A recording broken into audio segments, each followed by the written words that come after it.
angular velocity, torque, and angular momentum of rotating bodies, we can create an analog between the rotational and translational motion. And this analog is very much useful and interesting. In case of angular motion, everything is relative. That might be angular displacement or angular momentum. So if a particle is moving with a velocity v, then with respect to a point, its angular displacement can be measured. That is nothing but the simple angle between the two position vectors. Now this change in angle with respect to time is called the angular velocity. Physics is simply about how we understand the laws of nature or the universe.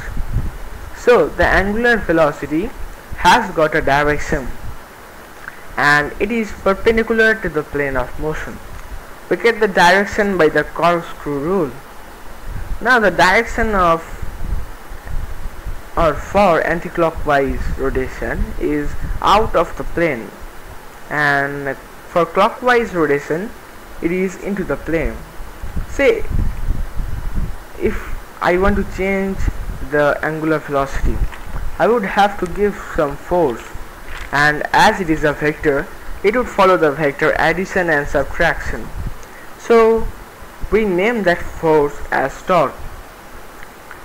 Same as we have force is the rate of change of momentum, similarly torque is the rate of change of angular momentum.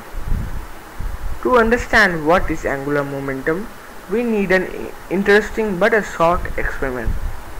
The apparatus is a robot kept on a rotating disc with a movable arm, and their arms hold to masses of mass m. The disc is having an angular velocity of omega. Initially the arms were in contracted way. The distance covered by the masses were negligible. If now I stretch its arms and make it straight, if the arm length is r, then now we see that the masses are having or moving more distance than before. As the arc length is more, in the same time as it is traveling more distance, so the velocity is more. I mean the tangential velocity. But where did it get the force or acceleration from to increase the velocity?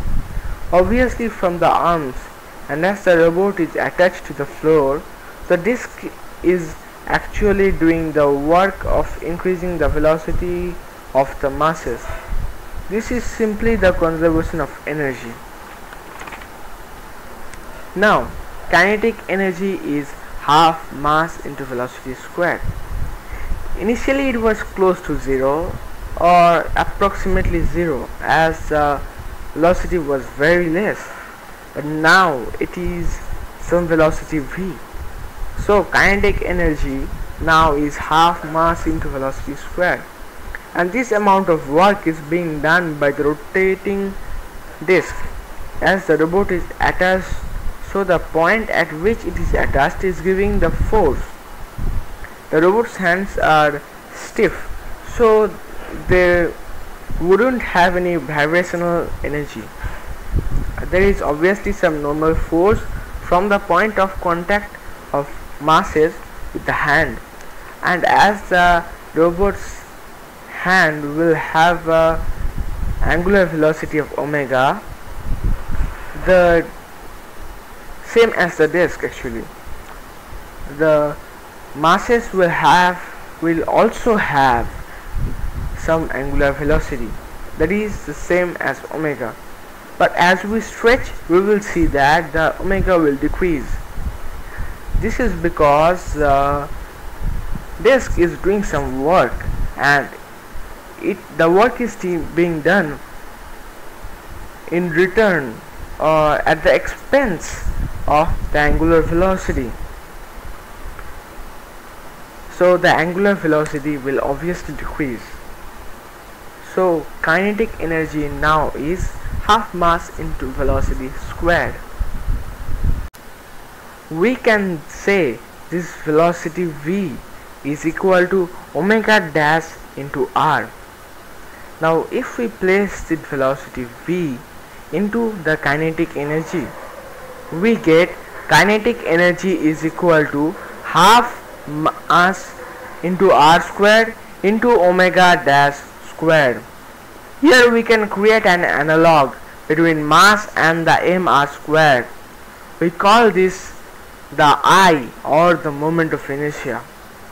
Here the change in kinetic energy is the half I into omega squared, and that is the work done by the disk. So disk angular velocity will decrease to omega dash. That's why I said that omega dash is less than omega. So I, or the moment of inertia, is analog to mass. Angular momentum is I omega.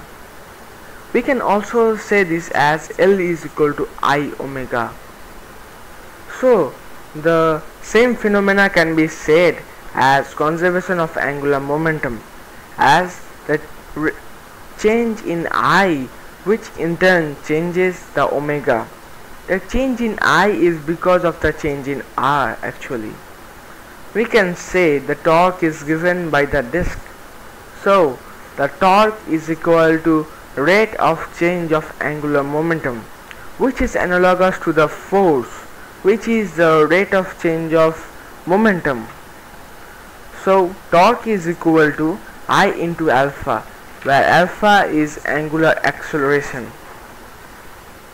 That torque has got some direction as it is a vector. We can see this too with an interesting experiment.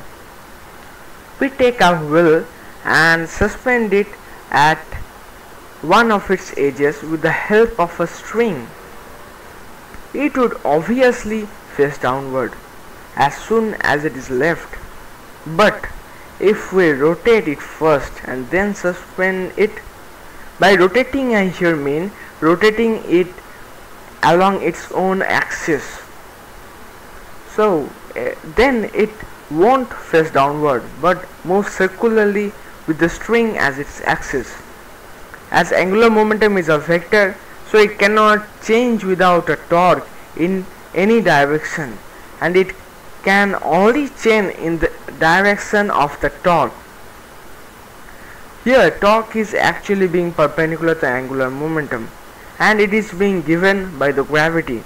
The gravity is giving a clockwise torque that is always perpendicular to it, and as it is always perpendicular, so it will obviously move circularly with the rope as its axis. That's why the vectorial presentation of torque and angular momentum is true. And from here we can say that nature's laws are very beautiful and it always works.